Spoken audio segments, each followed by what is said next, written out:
mu buzima urashobora guhitamo umugore akakubera ubuzima, ariko abagabo benshi bamaze kuronka ubuzima baca batangura kumukinisha nk'umupira, mbere bagaca basiga abagore babo mu mubabaro.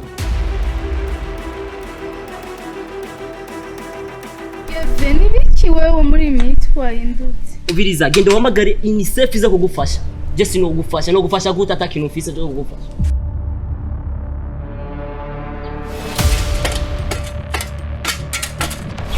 Pakete. Wombwiye ingeze umwana yo zagiye pakete. Emwe abo ndabona usigaye utagata kabisa. Bisa kugira umugore ebana hehe. Ijya n'imigisha. Ego umugore wanje urazi kwa nkunda. Ngo numurobere. Abaroberi b'abagore bari kera nta baroberi b'abagore bakibaho. Canke amahoro ubukene kuko ataca muhereza na wenyene. Mana nibyo nako ndamubaza. Wa mugambi wanyu wize kumbwira ati umugore nyakuganza mu rugo. Ahubwo akuganze mu rugo usa nk'imene iguma yabira gusa ngo urumva. Rero jewe iyo ngeso narayihevye. Unarafuje irya decision yiwanyu gusa. Uwo mugore avuze rimwe ngumi. Avuze irindi konse. Yakikonse.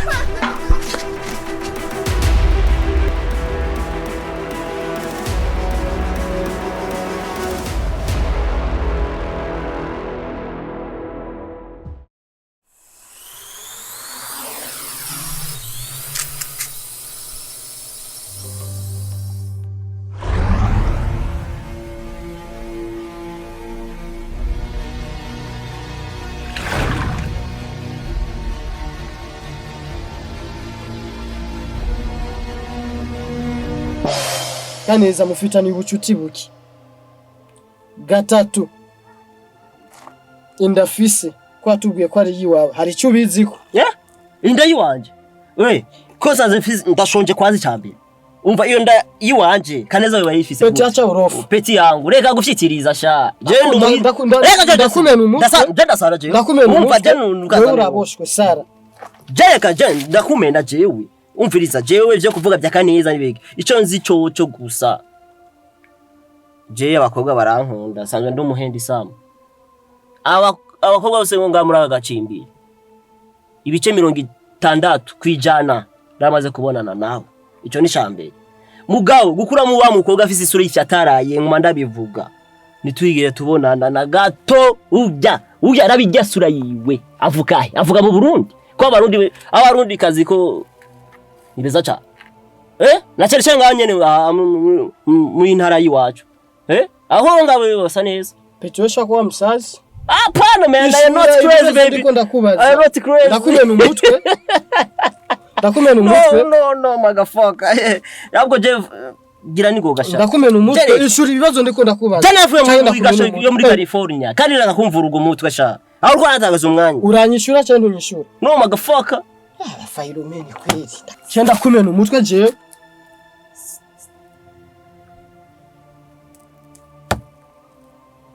Ndagenda kwereke. Urambona uwundi we.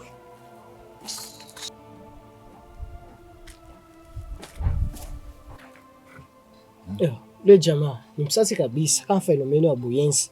Kaya gahungu kangwe ibiye bya bwenge byinshi. Kare. Kanshuhije umutwe nabuze n'icyo ndicyo. Kandi tugafata umuntu akagacurika akarabisha mwiwese. Cyera ashaka kare kurirayo. Ntagomba ndakamena umutwe. Umviza rero tukihoza.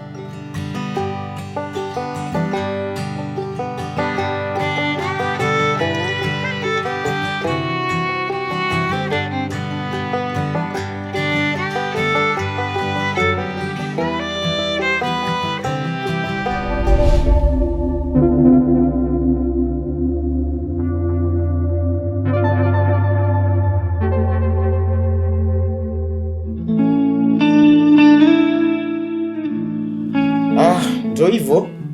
Kwa hiyo nilikuwa nasema makanisa ya kule kwetu yani yote yamekuwa ni makanisa potofu. Unaona? Yamekuwa yakifanya mambo ya uongo. Yani kama tu vile ilivyoandikwa kwenye Biblia kwamba watakuja wengi ambao watakuja wakilitumia jina langu lakini watakuwa sio wangu. Huu ni wakati wa mwisho. ni wakati wa kuangalia na kuchunguza wapi pa kuingilia, wapi pa kufanyia huduma. Huku mna bahati sana, kwa sababu watu hawajajichanganya sana kama huko. Lakini nasikia hiyo pepo imeanza kuingia na huku, kwa hii nchi yenu. Pastor, numva muri Tanzania wanyari hatari, ariko rero nonga twarashikiriwe. Ngaho iwacu isengero zisumba ububare, ivyumba vy'amahombi navyo isumba abataxivero ubona ngaho mwibarabara. Ariko ikitangaje kandi kibabaje, karibu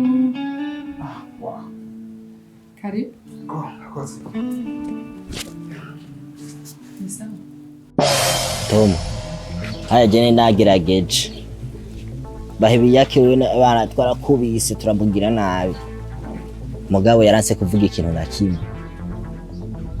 Ahubwo mu petit frère wawe yirisha ibintu byinshi cyane kweri, karaborerwa ibibazo byose twamubaza.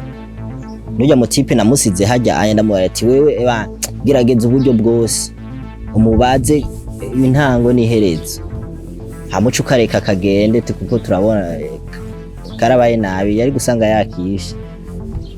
Ubu yarakarekuye karagenda. Mwarakoze ibintu byiza cyane gose. Ujya hajya na Joy bahebi yake, narinzi yuko hajya yoshora kukubwira ikintu kubera inkone mwamukubisa cyangwa amakofe mwamuhereje, ariko ibintu bishameza nabi cyane gose. Ahubwo umuzuguma mugikura kwa kundi nyene mugerageze muronderere mu bagenzi babaye bihaki, kora ujyaho ibihaki murabona yuko mwamukubise nta kintu cavuyemwo, mwaramubajije ibibazo byinshi. Gikuru gusa ni kurondera mu bagenzi biwe. Ahubwo ikibazo gihari sico kuja mu bagenzi biwe, kuko bahebi yake wewe nta bagenzi je mbona ngaha mu quartier bagendana, nabamwe banywa n'urumogi bijya biyayura mutwe nta bahari. Ahubwo je ikintu mbona cihutirwa nuko je nogenda kubaka neza, agenda nkamuraba kaneza tukaganira nkamubaza, je nzomenya ukuntu ndavyikorera. Nico kintu mbona gikenewe. Wiyumviriye neza cyane gose.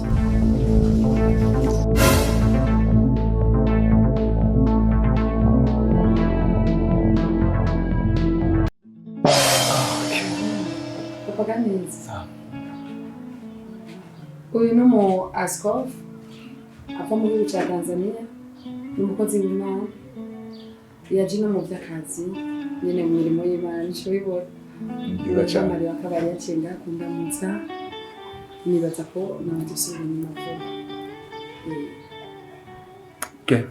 Ni byiza cyane. Nagenda ndagiye cyane kumenya.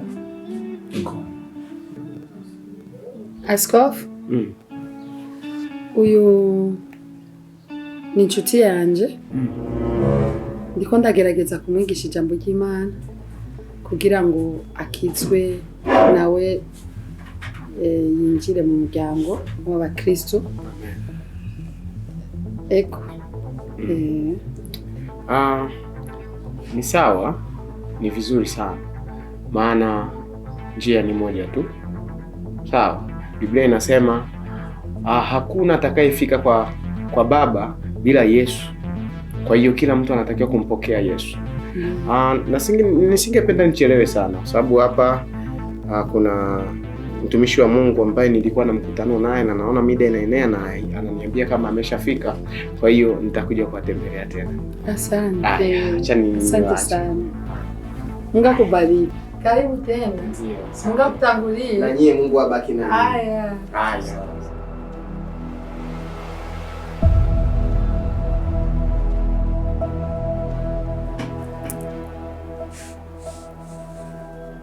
Jennifer.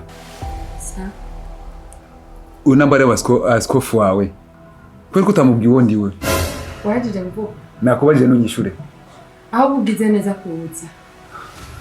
Niki cyatumye uja kuvuga imbere y'umwana wawe ngo je nari njide n'igikisira. Je nari njide. Uja kubwira umwana wawe ko je njide n'igikisira. Je nari njide n'igikisira. Mbe nawe n'igiki cyatumye udashaka kumenyekesha ujya mu askofu wawe. Uwo ndiwe. nitwirwe turamenana amatu. Jewe nka jewe ndabona neza aho bigeze. Udashoboye kuba umukristo tugereza. Jennifer, wibuke neza ko nashitse ko witwa Jamila. Gushika isana kanya.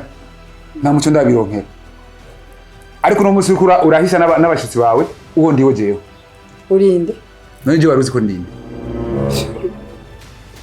Sinakuzi.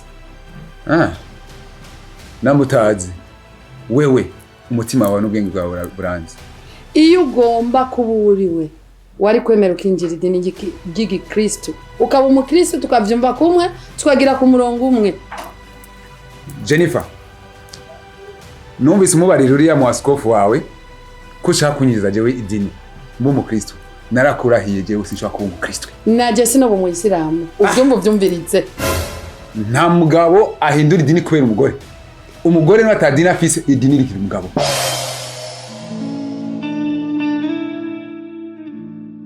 Karibu Tom. Ego, urakoze. Ego.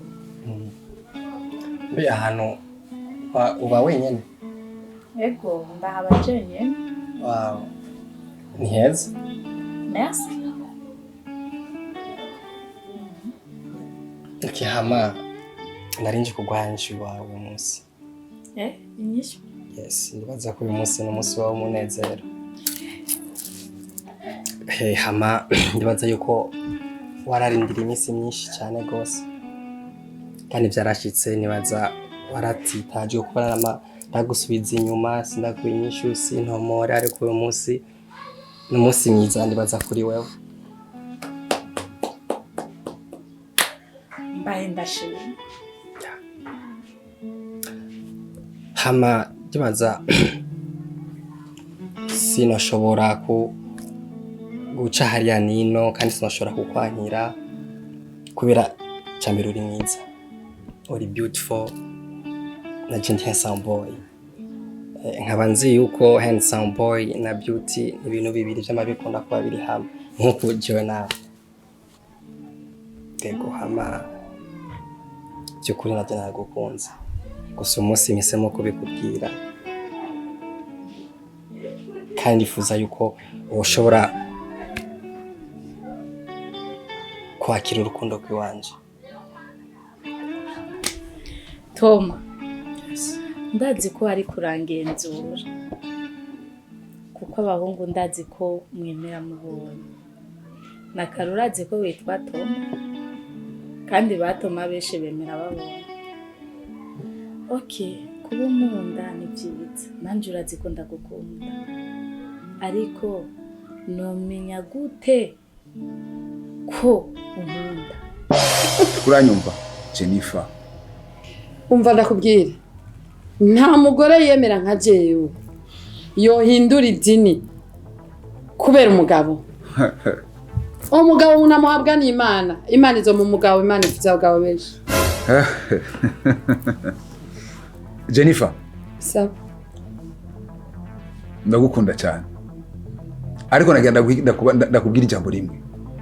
Hehe muri Quran cyangwa muri Bibiliya higeze kubonekana intumwa y'umugore. Ko yisoma Bibiliya uyigendana buri wa Mungu.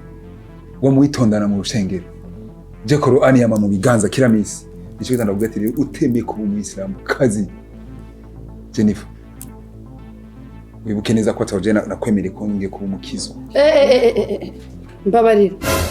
Ndarushe kumva ayo majambo. Ikintu no gusaba kimwe. Inzira yakuzanya wayibonye. Uyo ni mugani. Kuko mubi wacu bose nta numwe ari mu mizima kandi nta nuzomuba. Aho ngeze nawe no kwemera ka mu mizima. Rero ndagusavye out. Sohoka. Raba inzira yakuzanya. Jennifer. Inzira yanzanye nayibonye kandi ndayizi. Kandi ngiye gusohoka. Gusa ico womenya na Jennifer. Utemeye kuba umuyisilamu. Urashaka kugumana ivyo wari ufise. Nivyo wari witeze kumpa jewe urabigumana. Kuki wacu ntawemeye kuba inyuma bw'Isilamu ngikunda. Genda shagenda. Siga inzira amavuta. Nduhisha.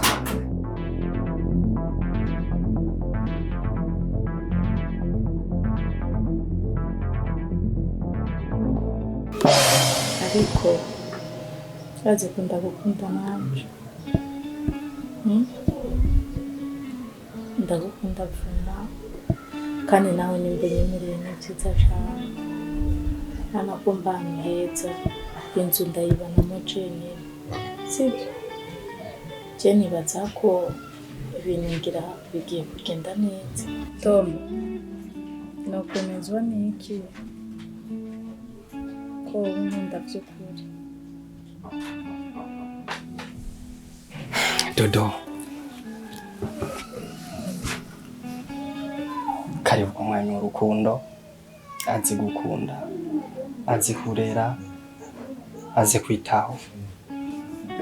Ntuzoshobora kumaramara yuko wahisemo Thoma kubera azoga umunezero utigeze kuronka.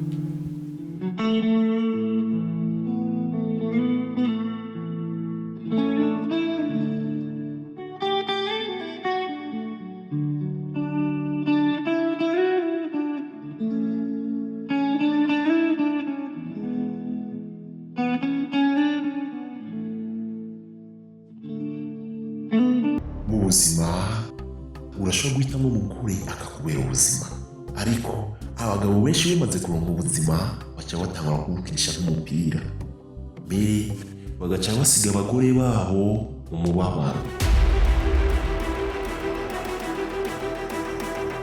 Yeve nibiki wewe muri mitwaye indutse? Ubiriza genda uhamagare UNICEF iza kugufasha. Je sinogufasha no gufasha gute atakintu ufise cyo kugufasha.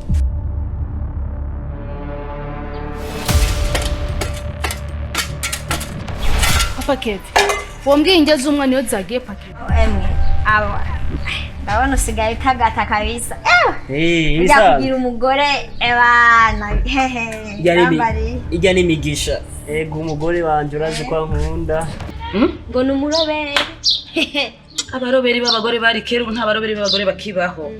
Canke amuhora ubukene kuko ataca muhereza na wenyene. Mana nibyo nako ndamubaza. Wa mugambi wanyu wize kumbwira ati umugore nyakuganza mu rugo, ahubwo akuganze mu rugo usa nk'imene iguma yabira gusa ngo urumva rero jewe iyo ngeso narayihevye unarafuje ya decision yiwanyu gusa. Uwo mugore avuze rimwe ngumi, avuze irindi konse yakikonse.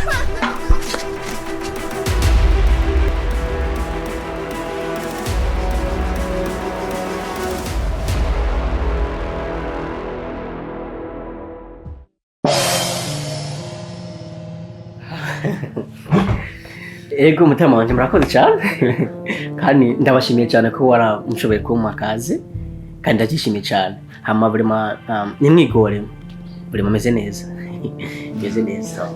Murakoze cyane mungu wanje. Ego nkaguma ubibuke neza ko igihe kiraho twize gura imbere umuryango nugaye ngira ngende twaronsa akanya kugira ngo tuyange, ariko ko twagize amahirwe tukabona wamba ari ikikugenza.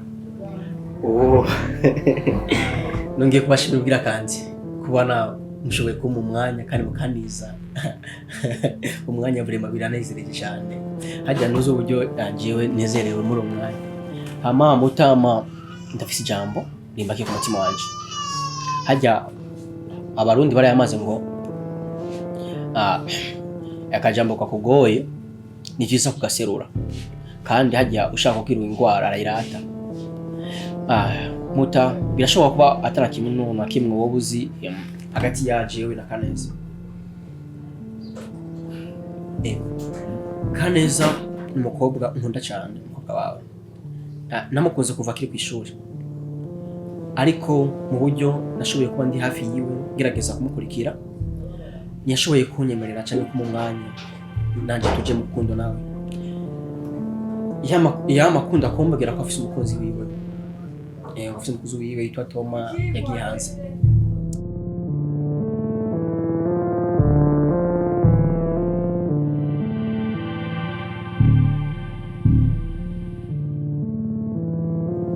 Jewe ni vyanciye intege nawe ndagenda mukunda.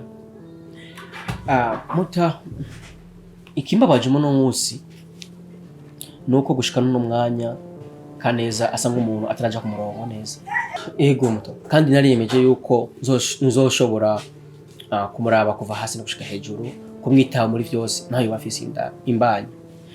Ariko ubushize turashoboye kuyagana Kaneza ndamubaza ko yashoboye kuba yarashoboye kuyagana wewe ariko sinzi ko mwashoboye kuvugana ivyerekeye umuhungu witwa Nijimbere ari jewe. Ama mutama je hanini nico shaka gusaba wonyemerera kama iryo bako mfise umuryango turi babiri je na sister mushikanje no shobora kuza na mushikanje nkabazanira agashimwe bivyereke ko cerekana ko mwavyaye. Okay. Mungu wanje. Kuri nagukurikirana. Amajambo yose agira avuga. Ijambo kurindi. Kandi nta jambo ribi bigize uvuga. Kuko se ni byiza. Gusa kimwe nagenda kubwira. Usanzwe utozi. Muri umuryango wicaye murawuzi. Urazi kwemera kwacu, urazi aho duhagaze. Kubwiwanje ujanye n'ivyo nkunda jewe turayaga tugahuza. None mutashaka kumenya none eske nibijanye niki mu vyo mwemera kubera jewe kuri Kaneza vraiment ni tayari kuri vyose. Bibaza ngo mwita abandi. Ntitwa Nijimbere. Nijimbere? Ndibaza uturavye kuko tumeze. Turavye kuva hasi gushika hejuru. Urabona abo turibona cyane mu kwemera kwacu. Urabona ko turaba Islam. Ico cambere cyo umuntu abaye mu Islam, umuyisilamu wese aharije kubwiwanje kubwo kwemera kwanje, kubwo idini ryanje rinyigisha. Ndi tayari kumwumviriza no kumufasha bishobotse. Ko so mzee murakoze cyane. Hajya nari mfite ubwoba bwinshi bwa cyane narizi ko mwonsaba ibintu birenze n'ibi muko murambwira. Muta vraiment mijanye no kwemera je ndi tayari ahubwo nubo nyene nimba mfite akanya ni muntu wari kumusheheno kuri ariko niwemere ngo nukwira Kaneza wemere bivuye kumushaha ndaza abana bubu ngene mumeze mwe wemere bivuye kumushaha ni wemere ngo kwira Kaneza iki wacu ni tucemera uko uzo kwemera Kaneza umuronke hanyuma umaze kumuronka Kaneza nawe uce wisubire waho ndio wanje nibikunda numva bavuga ngo insha Allah kaze muze no kubivuga hanyuma rero ntarandiriye urabona n'umwanya uraturega nagira nje ahantu usanga abanye kubahiriza wewe kiganiro cyawe kuvyo wabwiye urambaza ivyo wagiye uravuga bise navyumvise nabigusubire hanyuma reka ngiye kuvugana na Kaneza uko ntabyo yari bwambire ntabwo yari bwambire ibyo bintu kwe gusa kimwe ndi kuvugana nawe muri imisi 2 guca canke 3 hanyuma uzocuraba umuntu tuma ko kanatiza siwe wari kuza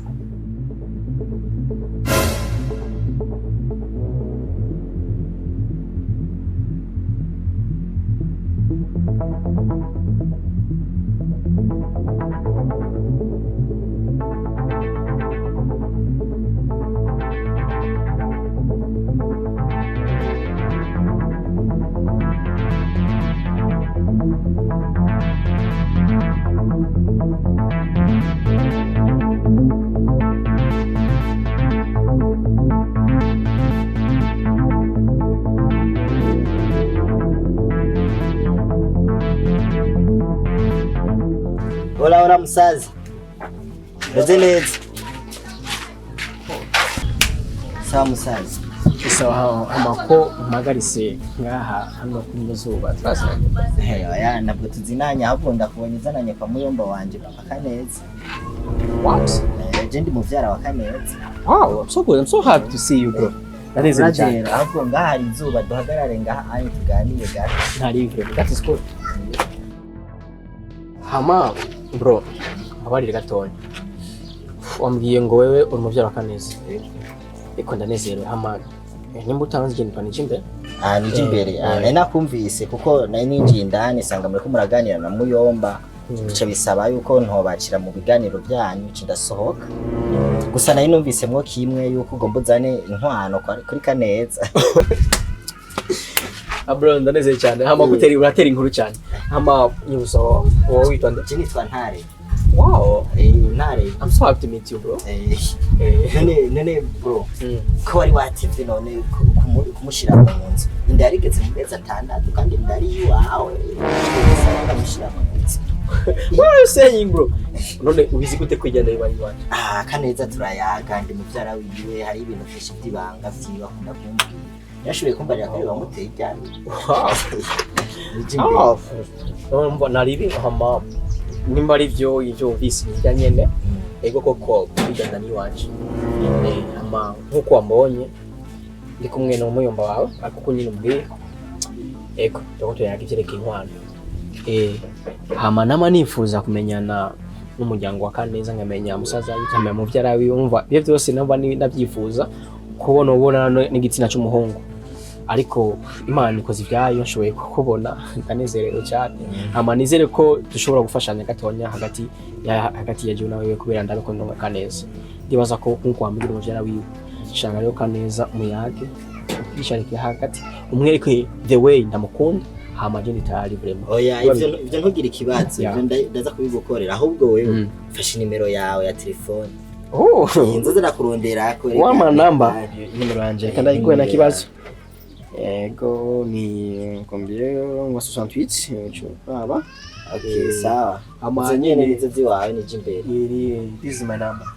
Kinda neze cyane vuba ko kubona. Hama ko wansaza ufise ibintu nyene ndiko nakora uraze ko duhuye mwanya cyari twiteguze pesi uko nyene tegereza kumera nda kibazo we ndakurondera ku telefone turaganira ku mugoroba ndakibazo no musturi samedi uzondera dimanche ko twashaka ndakora umwanya maze ku telefona tumba tuba dusubira yaga neza ndazi vraiment nege kibazo nizeka bon frère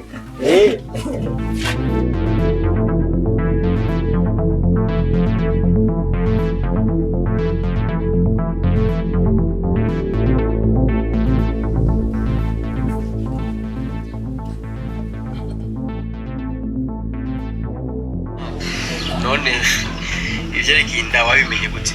Kaneza rega yarabimbwiye ibyo nta kinamisha byose yarabimbwiye kandi ndari iwawe sio nije imbere.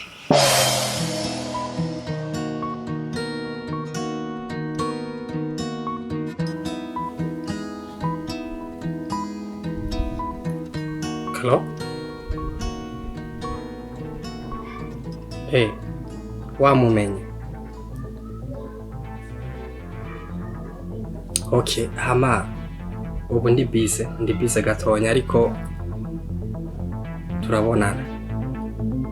Reka dupange umunsi wundi tuzobonanirako kugira tubiyage. Okay. Sawa urakoze ku makuru yawe meza umpaye. Okay.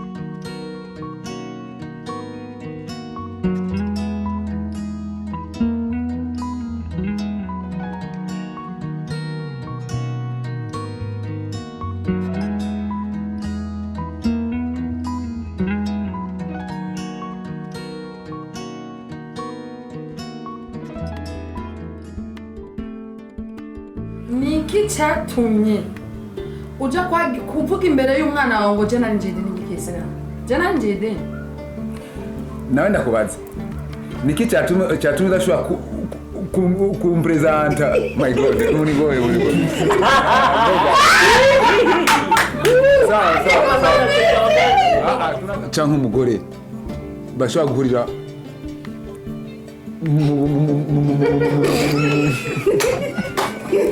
Anizia tu kama nisema mpaka Bandra siasa tinamuzi. Kuna kuzokora kreni ndio watari sasa inaruka. Acha lete Biblia, kitu kingine kinaonyesha kama ni nini ni Biblia. Mbona vipi bwana? Kuna pasta na kuna shehe.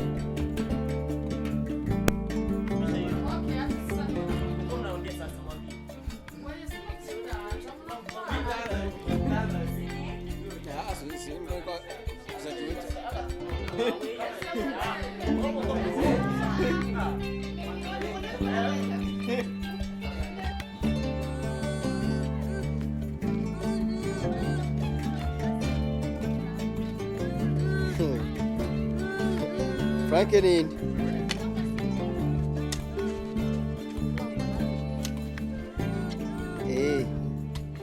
Adamis.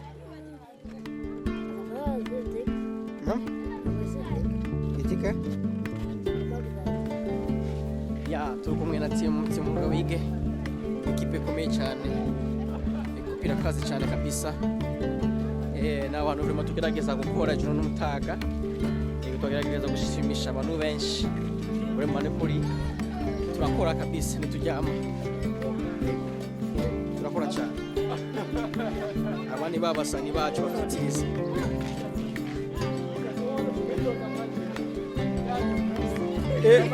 Kama ni mbuzi kiki.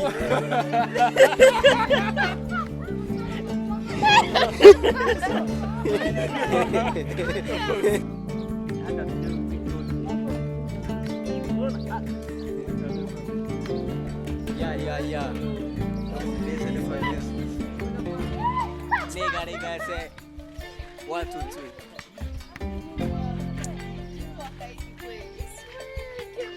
3. Tumzingishia Yesu. Yesu namuyua wewe. Mie, ya, namuyua sana. Wewe sio muyui. Wana mzingishia Yesu wewe muyui wewe. Kweli? Sure. 100%. Ikora koze.